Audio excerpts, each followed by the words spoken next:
ये कहानी हमें एक ऐसे अंग्रेज अधिकारी से परिचित कराती है जिसका जीवन कृष्ण प्रेम में डूब कर बदल गया। रोनाल्ड निक्सन, जिनका पूरा नाम रोनाल्डो हेनरी निक्सन था, इंग्लैंड से थे और प्रथम विश्व युद्ध में उन्होंने महत्वपूर्ण भूमिका निभाई। युद्ध की भयावहता और हत्याओं ने उनके मन की शांति को छीन लिया था।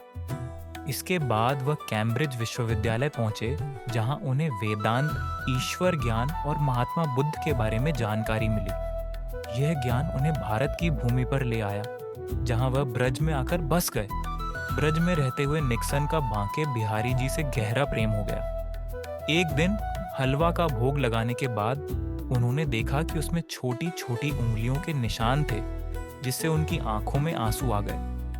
ऐसी ही अनेक घटनाएं उनके जीवन का हिस्सा बनी, जिन्होंने उनके विश्वास को मजबूत किया।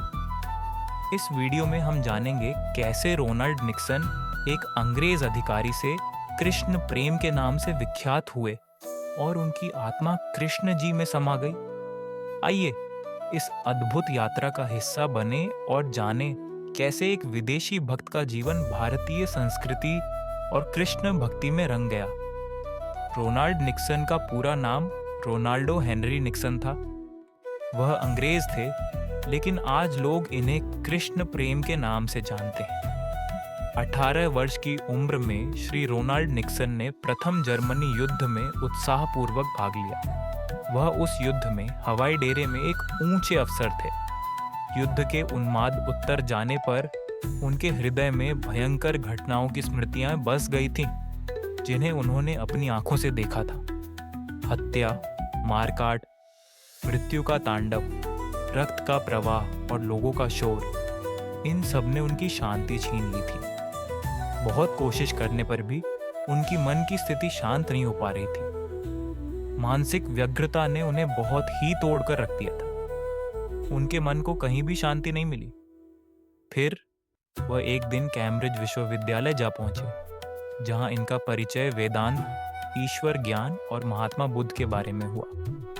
ईश्वर प्राप्ति की खोज में वह भारत आ गए और ब्रज में आकर बस गए। उनका बांके बिहारी जी से इतना गहरा प्रेम था कि वह कन्हैया को बांके बिहारी जी को अपना छोटा भाई मानने लगे थे। एक दिन उन्होंने हलवा बनाकर बांके बिहारी जी को भोग लगाया। पर्दा हटाकर देखा तो हलवा में छोटी छोटी उंगली के निशान थे, जिसे देख निक्सन की आंखों से अश्रुधारा बहने लगी, क्योंकि इससे पहले वह कई बार भोग लगा चुके थे, पर पहले कभी ऐसा नहीं हुआ था। एक दिन ऐसी घटना घटी कि सर्दियों का समय था। निक्सन कुटिया के बाहर सोते थे। उनका प्रतिदिन का नियम था कि कृष्ण जी को अंदर विधिवत सुलाकर रजाई ओढ़ाकर फिर खुद सोते थे। एक दिन की बात है, निक्सन सो रहे थे। मध्य रात्रि को अचानक उनको ऐसा लगा जैसे किसी ने उन्हें आवाज दी हो, दादा हो दादा। उन्होंने जब उठकर देखा तो कोई नहीं दिखा। सोचने लगे, हो सकता है हमारा भ्रम हो। थोड़ी देर बाद उन्हें फिर सुनाई दिया, दादा हो दादा।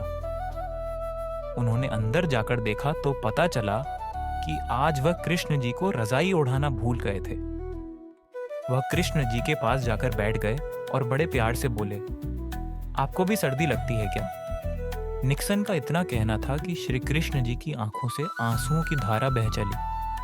ठाकुर जी को इस तरह रोता देख निक्सन भी फूट फूट कर रोने लगे। उस रात्रि ठाकुर जी के प्रेम में अंग्रेज भक्त इतना रोया कि उनकी आत्मा उनकी पंच भौतिक शरीर को छोड़कर श्री कृष्ण जी में समा गई।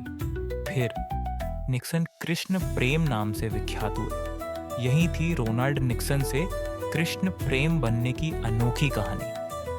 रोनाल्ड निक्सन का जीवन हमें सिखाता है कि किस प्रकार विपत्तियों और संघर्षों के बीच भी व्यक्ति ईश्वर की भक्ति और प्रेम में डूबकर अपनी आत्मा की शांति पा सकता है। ब्रज की धरती ने एक अंग्रेज अधिकारी को ऐसा भक्त बनाया जिसने अपनी पूरी जिंदगी श्री कृष्ण को समर्पित कर दी। रोनाल्ड निक्सन, जिन्हें आज हम कृष्ण प्रेम के नाम से जानते हैं, उनके जीवन की यह यात्रा हमें यह सोचने पर मजबूर करती है कि भक्ति का कोई देश, धर्म या भाषा नहीं होता। सच्ची भक्ति वह है जो हमारे हृदय को शांति और प्रेम से भर दे। इस वीडियो के अंत में हम आशा करते हैं कि आप सभी को इस अद्भुत और प्रेरणादायक यात्रा से कुछ सीखने को मिला होगा। कृपया लाइक, शेयर और सब्सक्राइब करें और इस कहानी को अपने मित्रों और परिवार के साथ बांटें।